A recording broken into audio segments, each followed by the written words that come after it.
Hey, welcome to another Valley Forged. Got a little quick project video for everybody today. The videos I make are mostly things that I'm doing myself. That a problem will come up or I'll want something and then I make it and then I make a video about it for you all. So most of the things I do, very practical. And I'm getting ready for the Christmas season. Yes, I know it's early, but this is the way I think you really need to do it. Start thinking about this stuff now before it gets too busy. And I'm going to have a lot of shows, or several shows coming up that will be quite big. And so I've had a lot of requests for refrigerator magnets. And I kind of put off doing them because, well, I've already got so much stuff. But what I really love is the fact that maybe I have an earring of something, and then I have a coaster of something, and then I have also a refrigerator magnet of that something. So if somebody likes the theme, they can have all of these things. Or if they just like one of them, great. But it all works together. It makes a cohesive booth for me. Where if you're attracted to something from a distance, then good chance you're going to be attracted to a lot of the different things that I make. And so display, catching people's attention, making them smile, these are all things that I look to do. Instead of having to be one of those people who's out in front of their booth yelling, hey, come look at my stuff. Make stuff that people want to look at. That's just my philosophy. Everybody has their way.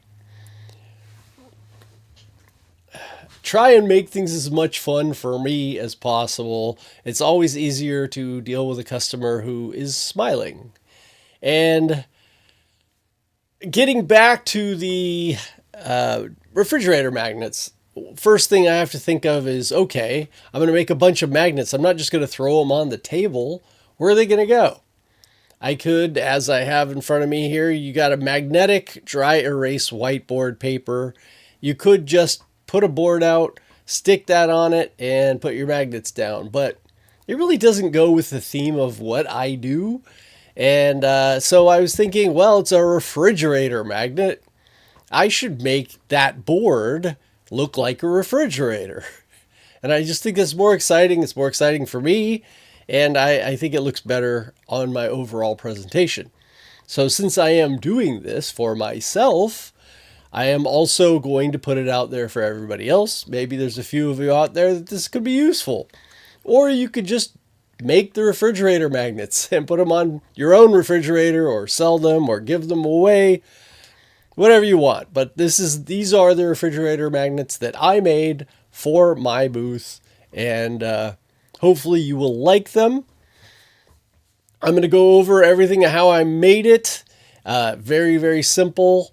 And very easy to do. I wouldn't say this is the cheapest thing, but there aren't a lot of really cheap ways to display refrigerator magnets anyways. I mean, you're looking at this $20. You can probably get this for cheaper. All that matters is that you have something white, kind of looks like a refrigerator, and that magnets will stick to. All right, so that's the first thing you're wanting to do. I got this 12 by 18 because what I'm using is my 12 by 19 boards that I get from Craft Closet. And so that's perfect. So I made this set to use the 12 by 19 boards, which fit on a lot of people's lasers, right? But the total size of the file,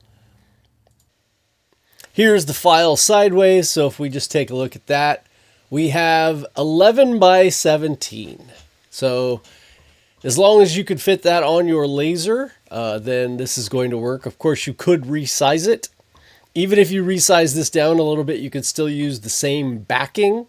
So I not only did I make this, and if you look at it in the preview, you can see the way these look. It just looks like a refrigerator when it's standing up. Also, these two handles I just put together, what you're going to do is you're going to turn off that layer when you cut this whole thing out and engrave it.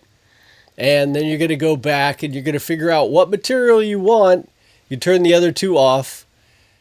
You figure out what material you want to make your handles. These are two handles. After you make them, of course, you're going to take them and you're going to put them like the picture and you're just going to glue them on. But I put them together, of course, so you don't want to waste material. I decided to use this super pixie dust. Everything I'm doing here is diode laser friendly. I'd say at least a 20 watt diode laser, but if you just want to use a different material, I'm sure you could just use something else. This is the 1/8 inch, and it will cut with a diode laser. I think my very first diode acrylic for diode lasers, I used this material. So it kind of just looked like a silver handle. You could look at anything. You could even paint some MDF or something. It'll be fine. I just happen to have that, so that's what I used. So real easy to cut out the paint. Cut out the board and cut out the handles. They do make metallic, magnetic paint out there. You could literally just get that paint, or if you had it, you could paint that on here in a white, I would suspect, to make it look like a refrigerator.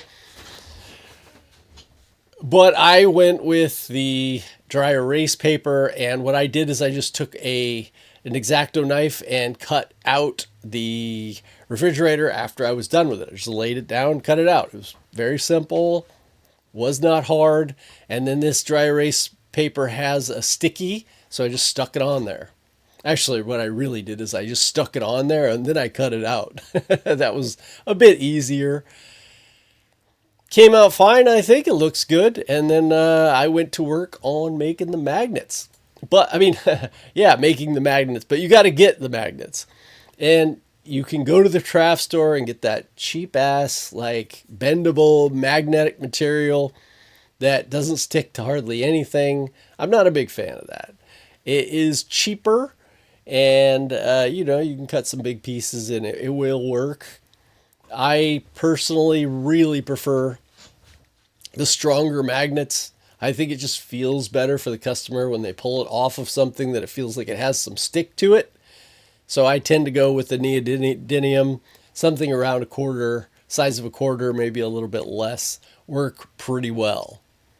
And, those are pretty easy to find on Amazon. But again, you're adding to costs, so you got to think about all of these things.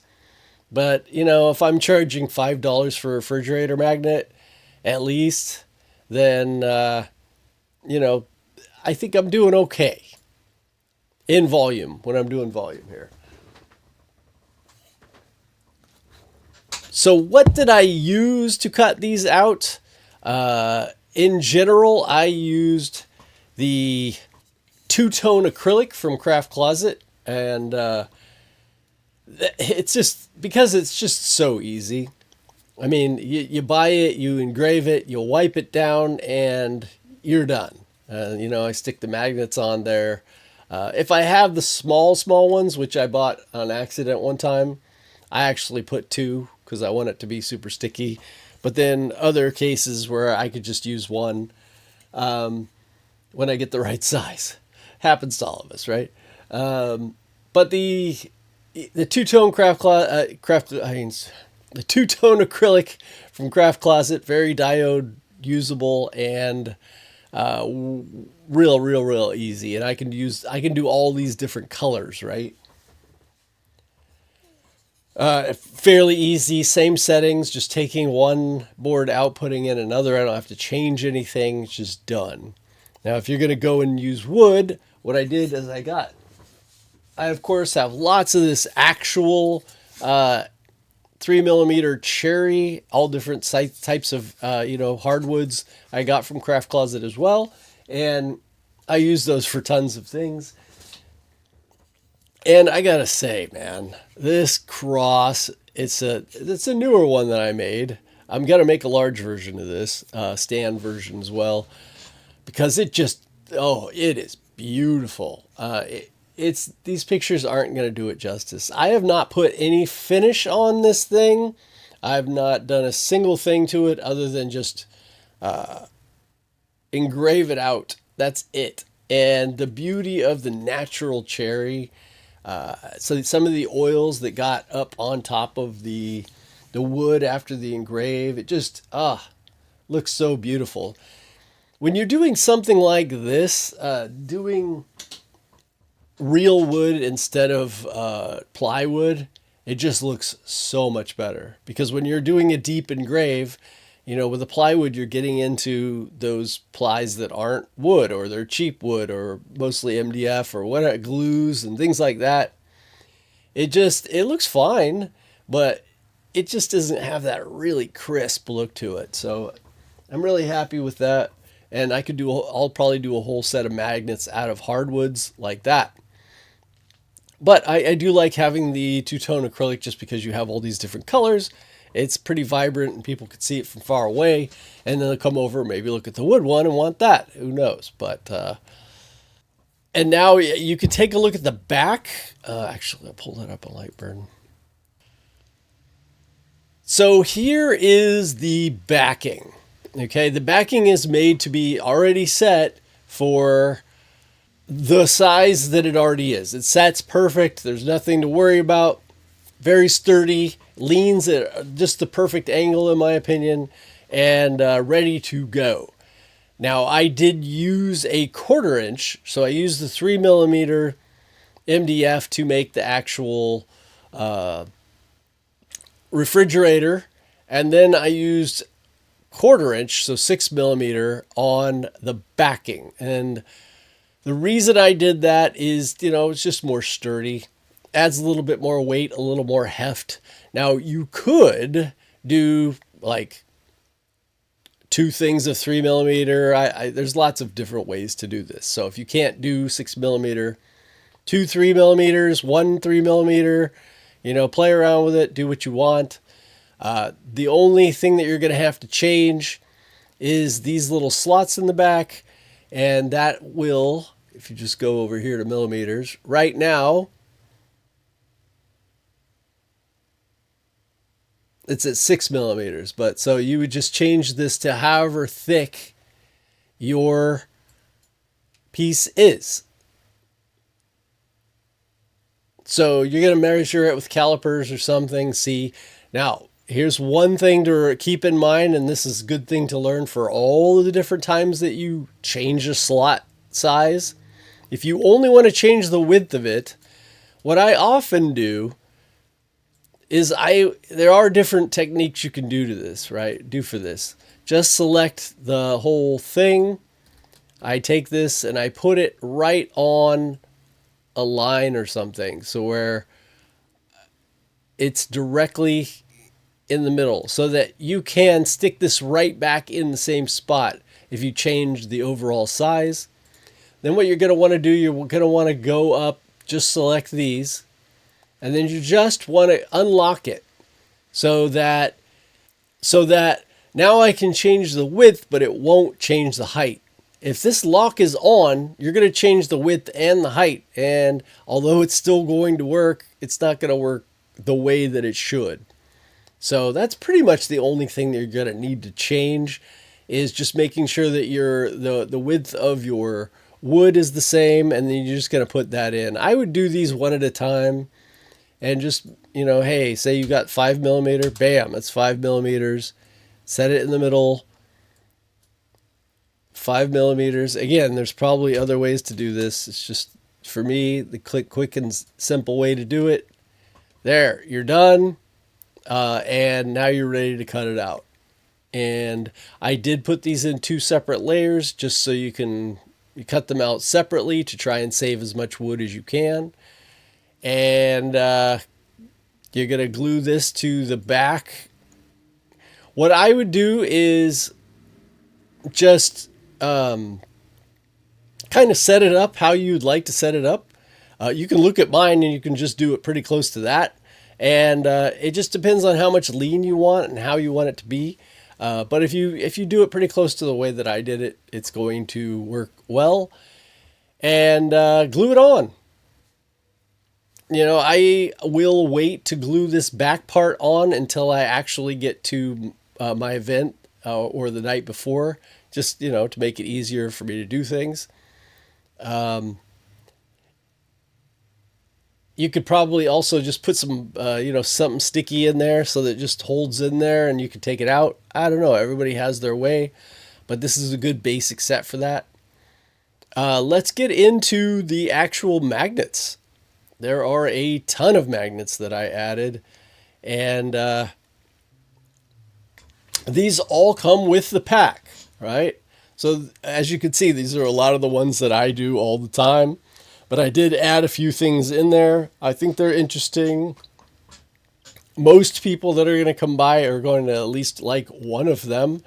And I added the corgi butt with the Christmas hat.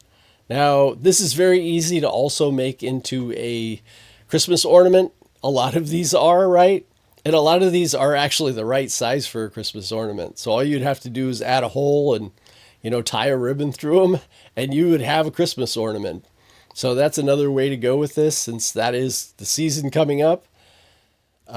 These can be done in lots of different materials, woods. If you have a CO2 laser, sure, you could do these in different types of transparent acrylics as well. That'll look really nice for Christmas ornaments. Just a lot of different things you can do with these particular files. As you know, I have like earrings and coasters and everything that go with these. So hopefully you'll find those useful. I'm kind of at my beginning journey with refrigerator magnets, so I've got lots to learn. Of course, you could resize those if you want them to be a little bit smaller. I made mine a little bit large. I may do a few different sizes. I don't know. Just kind of the beginning of it. I wanted to just be creative right now before the season gets too hectic and do something fun. So I hope you learned something here. I certainly learned a lot putting this together. And link for it will be below. If you have something that you want to see made, or you're looking at things that you can't find, let me know about down below. Maybe I can get it done. All right. See you in the next one. Love you all.